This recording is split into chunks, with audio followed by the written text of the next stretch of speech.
to aid him in his quest for the Golden Fleece. She betrayed her own family, murdered her brother, and helped Jason achieve his goal, all out of love for him. Once Jason had the fleece, Medea fled with him to Greece, where they started a life together. But as time went on, Jason's love for Medea faded. He decided to marry Glauce, the daughter of Creon, the king of Corinth, in an effort to secure a more powerful position. Medea, heartbroken and furious at the betrayal, decided to exact her revenge. She used her powers to craft a poison so deadly that it would burn Glauce alive when she put on a beautiful dress that Medea had sent her as a gift. But Medea didn't stop there.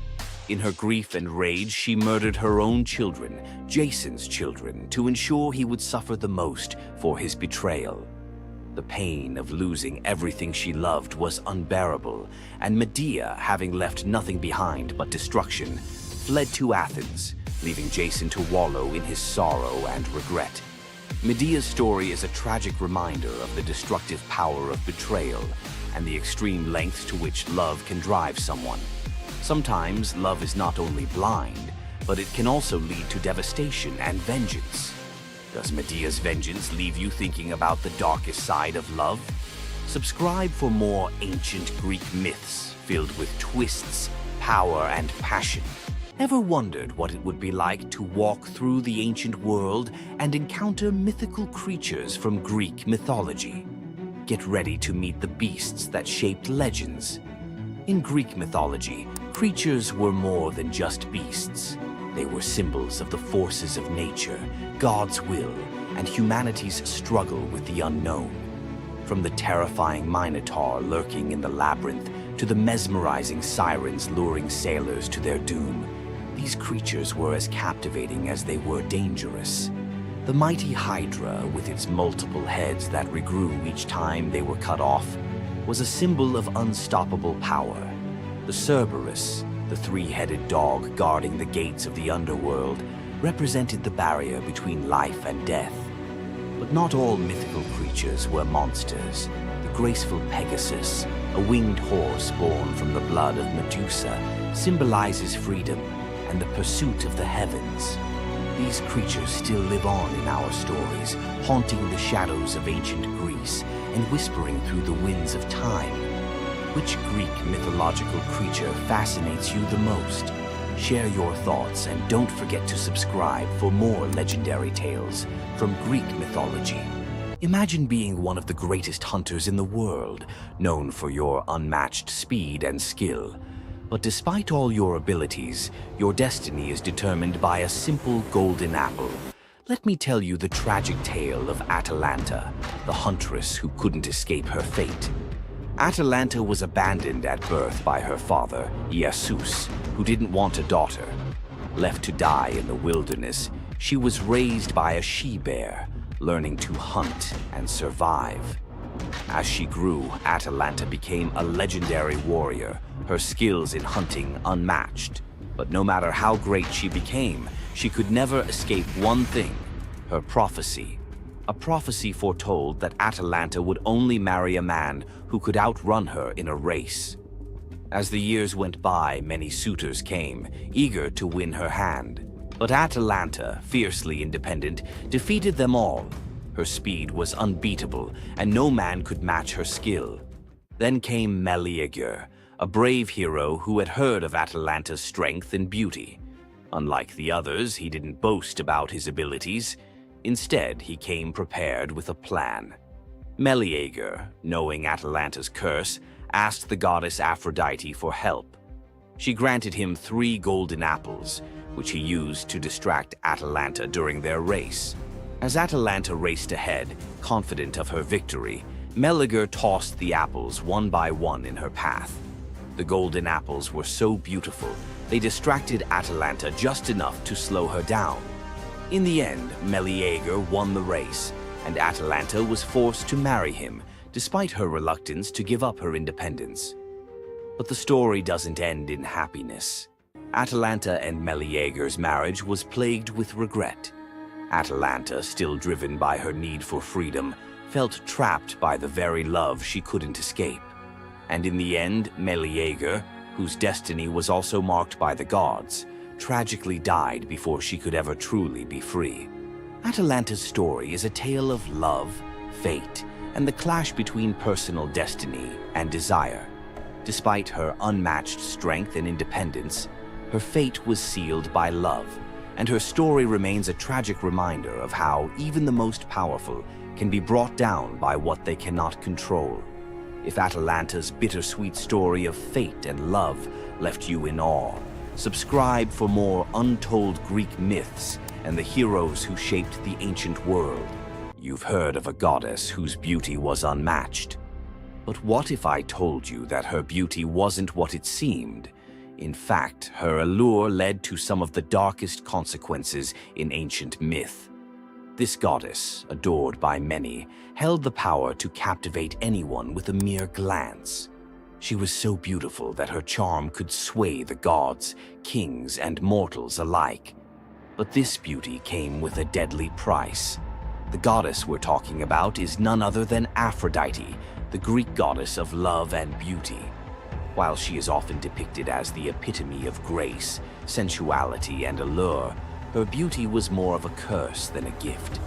Aphrodite's powers extended beyond just physical beauty. Her charm was irresistible, but it came at a cost. Her very presence could bring turmoil. Many heroes and kings fell victim to their obsession with her. Take Paris, for instance. His decision to choose Aphrodite as the fairest of the goddesses set in motion the events that led to the Trojan War. His desire for her beauty caused the death of thousands and the fall of Troy. But Aphrodite's beauty didn't just destroy men, it could break gods too. The tale of her and Ares, the god of war, exemplifies this. While Aphrodite was married to Hephaestus, the god of blacksmiths, her passionate affair with Ares led to chaos among the gods. Her beauty wasn't just about attraction, it caused jealousy, betrayal, and ultimately destruction. Despite her dazzling appearance, Aphrodite was also a figure of deceit and destruction, proving that beauty, when it holds such power, can be dangerous. It's no wonder the ancient Greeks warned that appearances can be deceiving. Aphrodite's beauty may have dazzled the world, but her story teaches us that sometimes what's on the surface can mask a much darker reality. So, was Aphrodite's beauty a blessing or a curse? The myths suggest that beauty, when wielded by the gods, is never what it seems. If you want to uncover more hidden truths about gods and goddesses from the ancient world, hit that subscribe button. There's so much more to explore in these captivating stories of the past. Imagine having a wish so powerful that everything you touch turns to gold. Sounds like a dream, right? But for King Midas, this dream turned into a nightmare. Let's dive into his tragic story. Once upon a time, King Midas ruled over a prosperous kingdom known for his wealth and opulence. But Midas wasn't just content with riches. He wanted more. He wished for the ability to turn anything he touched into gold. One day, the god Dionysus appeared before him and, impressed by Midas's devotion, granted him the wish. At first, Midas was overjoyed. Everything he touched, his food, his treasures, his furniture, transformed into gold. His wealth grew beyond imagination, and his joy knew no bounds. But soon, Midas realized the curse of his wish. He touched a rose, gold. He touched his food, gold. Desperate for a meal, he tried to drink water, gold. In horror, Midas realized that even his daughter, whom he loved dearly, turned into a lifeless golden statue when he touched her. Furious with the consequences of his greed, Midas begged Dionysus for mercy.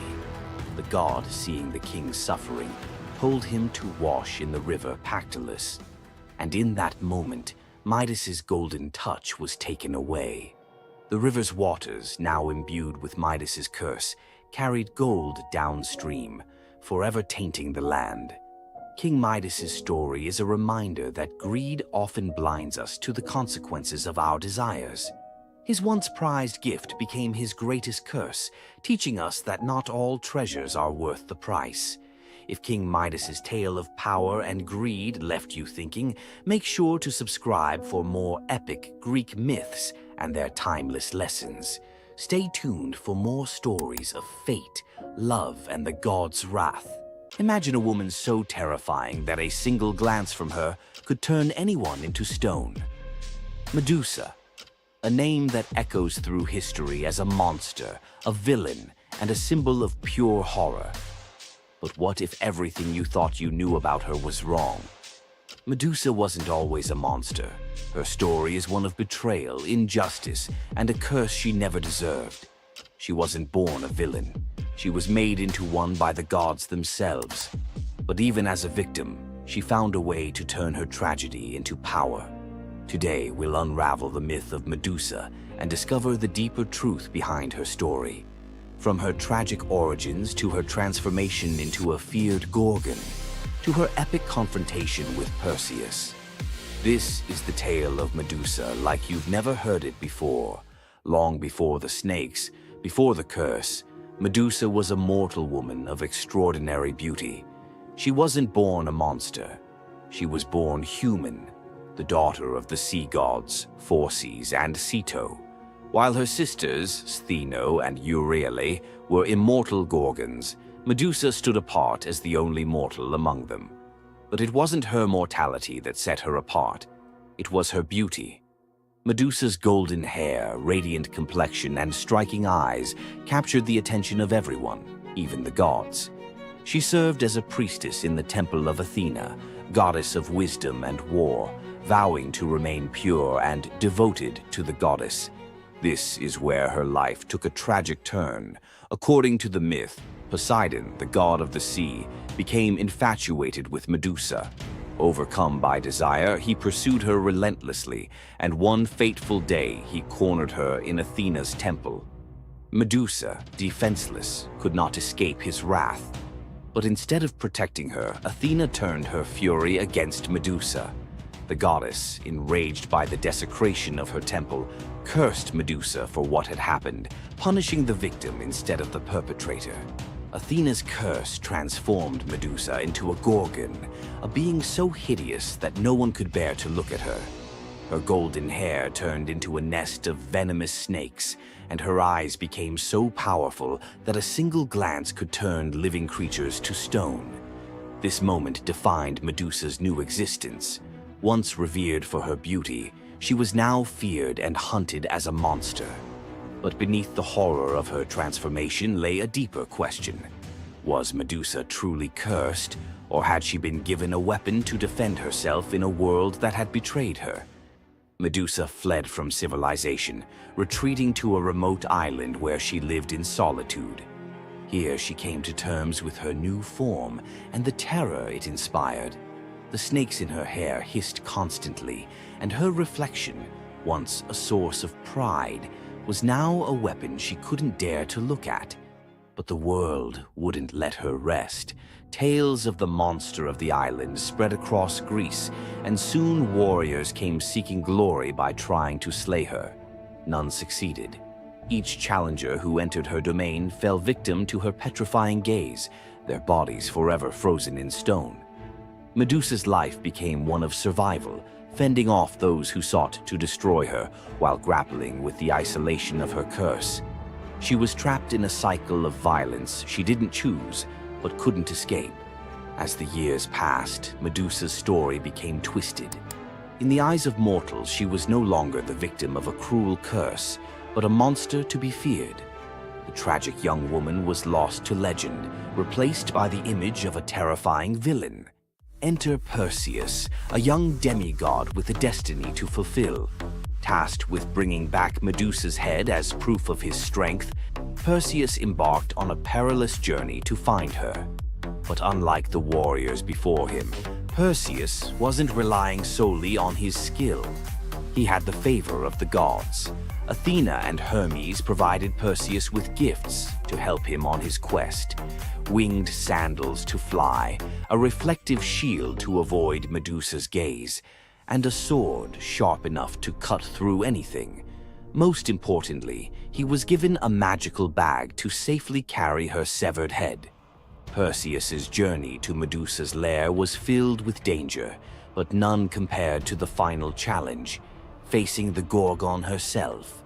When Perseus arrived, Medusa was sleeping.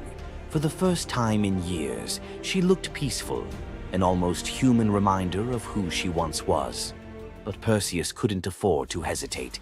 Using the reflective shield as a mirror, he avoided her petrifying gaze and struck with precision, severing her head in one swift motion. The blood that spilled from Medusa's neck gave birth to two incredible beings, Pegasus, the winged horse, and Chryser, a golden giant. Even in death, Medusa's body produced miracles, a testament to the power she had carried within her.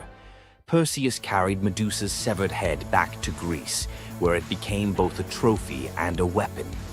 Her gaze retained its power, turning enemies into stone, and Perseus used it to defeat his foes and protect his people. But Medusa's story didn't end with her death. Over time, her image transformed from that of a monster to a symbol of strength and defiance. Women, especially, began to reclaim her story, seeing her as a figure who resisted the gods and survived unimaginable betrayal. Today, Medusa is more than a mythological figure. She's an icon. Her face appears in art, literature, and even modern movements that challenge systems of power and oppression. But the question remains, was Medusa truly a monster, or was she a victim of a world that feared her power? Medusa's story is a reminder that myths are more than just tales of gods and heroes. They're reflections of human nature, of the injustices and triumphs we still see today. So, what do you think? Was Medusa a villain, or was she a misunderstood symbol of resilience?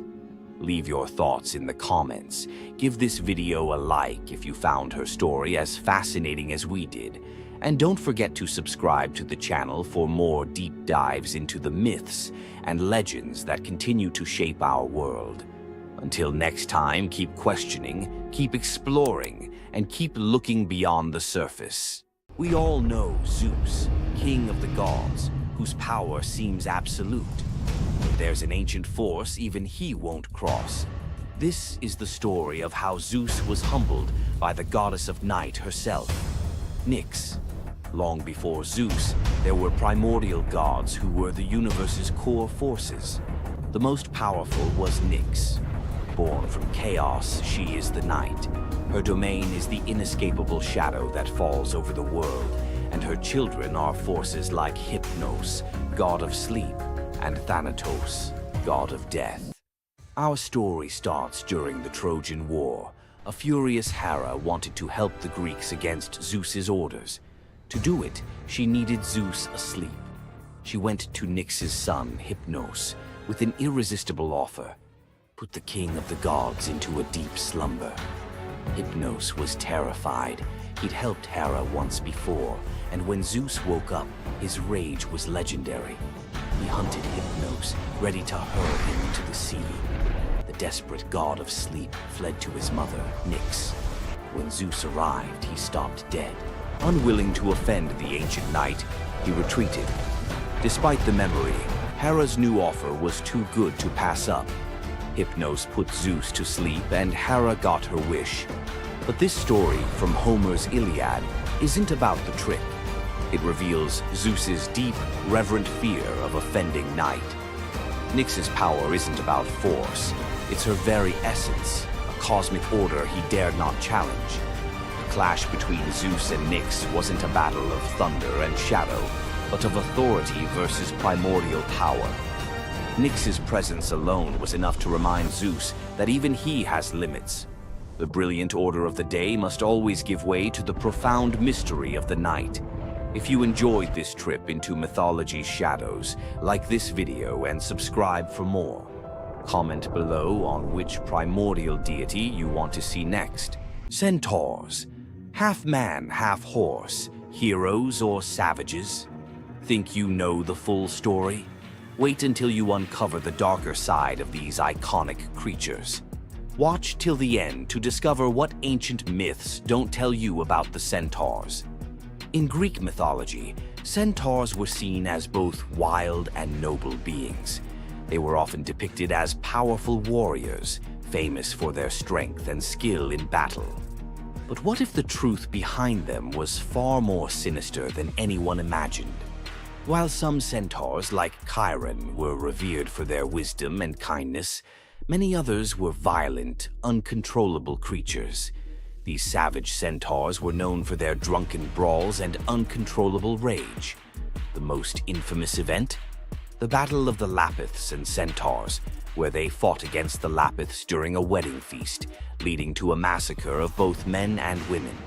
Their brutal behavior was more than just a mythological tale. It symbolized the chaos that could occur when civilization collided with the wild, untamed forces of nature. But why did the Greeks depict centaurs this way? Was it a cautionary tale about the dangers of unchecked power and savagery, or a deeper reflection on humanity's struggle between reason and instinct?